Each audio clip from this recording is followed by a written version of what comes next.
What's going on, guys? My name is Simon, and welcome to a Domination Underground gameplay. We're going to be using the Striker, and I posted an amazing score considering I was using a support package. But anyways, a little bit about the Striker. I had my little, or about Call of Duty guns in general. I don't know if it's just me, guys, but like I'll have weapons have their life cycles for me. And oh, look at that fail montage clip right there. My penis inverted when I saw that, and then I failed. I was just like, damn it. But anyways, there's some gameplay in here that you guys have probably seen. I took some clips from this gameplay because it was so beast. But about weapon life cycles, I really believe that, weapons have life cycles. And what I mean by that is, I'll fall in love with the Scar L suppressed, for example, and then it'll have maybe 30 levels before it starts sucking for me, and I just can't use it anymore. And I don't know if that's just me, but then I'll switch to the Fad, for example, with kick and suppressor, and then it's just so much better, and then it starts working out for me. It's weird. It's totally weird, but yeah, that's what happens. And I had a really long period where I fell in love with the Striker, and this is one of the games where I was on the honeymoon period with that piece of shit. But it is I can agree that it's overpowered, but only on certain maps, and you have to know how to use it. And right here was, oh no, that's not the montage clip, excuse me, but there's a few coming up. But I don't know, guys, leave a comment below what you think. Do you think weapons have life cycles? Because either that or I just get bored of it. I'm not sure. Weapons will just work for me. Right now it's the PP90 with extended mags and suppressor, and I have a free-for-all gameplay for you guys using that. But anyways, I wanted to talk to you guys about my weekend at DC, or in DC, excuse me. My voice is a little nasally, excuse that.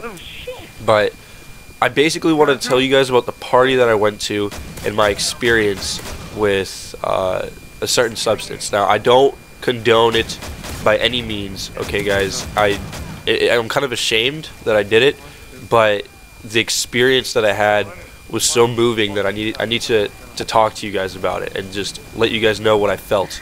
Okay, now we all know what marijuana is, and like I said, guys, I don't support it, but it was just I thought, okay, I'm going down to visit my friends, and they're like, oh, you gotta try this. And it wasn't exactly peer pressure. It was me saying, you know what, I'm not going to be here for another 6 months, and I'm not going to be around people. I'm going to be alone in Maryland, and all I'm going to have is my subscribers, which is all I need. But still, you guys know where I'm coming from. I'm not going to see my friends for a long time because they're going to go off back to college too. Winter break's coming to a close, and so I gave in. All right, and I am ashamed of it, but at the same time, it provided an interesting story that I could tell you guys. So basically, what it feels like for those of you that don't know, it was not what I expected at all. What I expected was, your vision would get blurry and shit, you would start hallucinating. And actually what happened to me was, the first thing I noticed was that, okay, imagine your forehead, and then there's an invisible force pushing your forehead to the right. And then your right cheek, there's an invisible force pushing your right cheek down. And then there's an invisible force pushing your chin left, and then a force pushing your left cheek up. So it felt like my face was moving in a circle, and then if I just relax, my face would turn by itself. It was really, really weird. But that's not what I want to talk to you guys about. I feel like you guys will find this funny, and I'm sorry for those of you who don't enjoy the fact that I've done this. I mean, I already said I don't condone it, and I don't think I was being a positive example. That's why I said in my vlog, insert party footage here, because I did not want to see you guys, or want you guys to see me like that. I was ashamed of it, but it still gave me an interesting story for you guys. So what happened was, we were at this giant party, and excuse me, my nose is bugging the shit out of me. Basically, at around 2 minutes before midnight, this was New Year's Eve, and around 2 minutes before midnight, we all got into the living room around the TV, and we were going to see the ball drop in New York.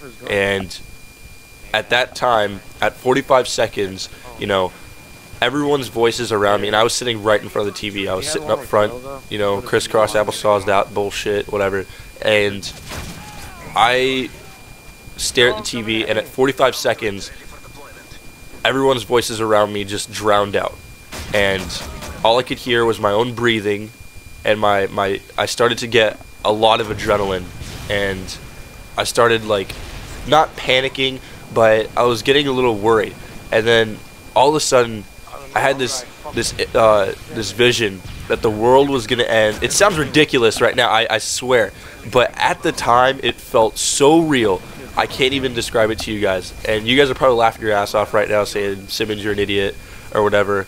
Those of you who are experienced with this substance, you're probably cracking up right now. But anyways, I had a vision that the world was going to end in a bright white flash when it was New Year, because all this bullshit with 2012 being the end of the world and whatnot, and that's all I imagined. So I'm looking around at all these people, and I swear, I remember at the time, I remember thinking to myself, wow, I'm like in a movie right now. I could, these people don't know the danger that they're in, and then, like, everyone's just like, imagine it. It's like a little movie, like, going on, and I was just like,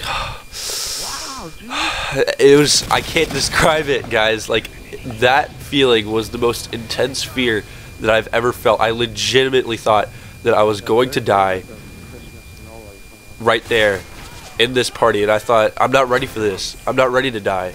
And I started panicking. I didn't, like, show it. I was just like, all this was happening while I was just sitting there, like, staring at the TV and looking around, but the thoughts in my head were just going crazy. Like, outside was a totally different story. So I'm just looking around at all these people. I thought, wow, this is so fitting. You know, I lived my whole life sheltered, and this is how I'm gonna die, with all these happy people. And oh, I can't even. It does sound ridiculous, I'll admit, but I promise you guys, it felt so real.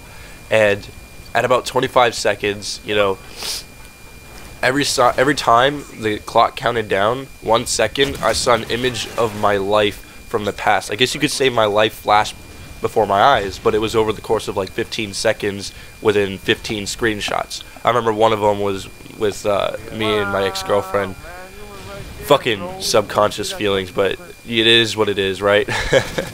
And what happened was, at about 10 seconds, which is when everyone starts screaming like 10, 9, all that bullshit, I was like, wow, I can't do this. And I look over at my friend Karan, and he's just drunk out of his mind, and he's like yelling at the TV, and he's like, 8. And I remember it was at 8 seconds that I looked at his face, and it was all slow motion, and I looked at him, he looked so fearless. And at that moment, like, the most intense feeling of peace just rushed over me, and I was no longer afraid, and I shouted down the countdown with them, and the clock hit 0 and nothing happened.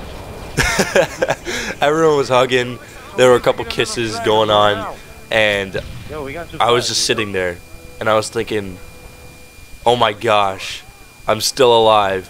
And I swear, I felt like crying. I felt like crying because I legitimately thought I was gonna die, and I cannot describe the amount of relief that I felt. But anyways, that was just one of the craziest feelings that I've ever had. I don't know if I'm going to do, right here's that montage clip that you guys saw, the double save bar. But I don't recommend it, guys. I mean, I most likely will do it again, but only with like my closest friends at a party. I don't know, maybe I won't, maybe I will, but it's not something that I'm going to get into. Okay, I don't have the money right now to do that. I need to save up to go back to college, and I just don't need that bullshit in my life right now. So it was fun while it was fun, but the fun's over, and I'm back on track, and I'm not at DC anymore. So again, guys, I'm sorry that, you know, I did that kind of stuff. It makes me feel like a negative influence, but I mean, I feel like as long as I acknowledge the fact that you shouldn't do it, then we're both on terms of understanding and whatnot, and I'm probably not going to do it again. But Anyways, guys, I really hope you enjoyed this beast gameplay along with the commentary. I really don't know what kind of feedback this is going to get, and I'm a little worried because of the story I told, but I found it entertaining, and I hope you guys did too. This gameplay was a 52 or 51, I can't see, 51 and 12 with the striker. I have more if you guys want to see it. Just let me know in the comments below about the weapon cycles that I talked about, the life cycles, and hit me up on Facebook, hit me up on Twitter, do what you gotta do, and take it easy.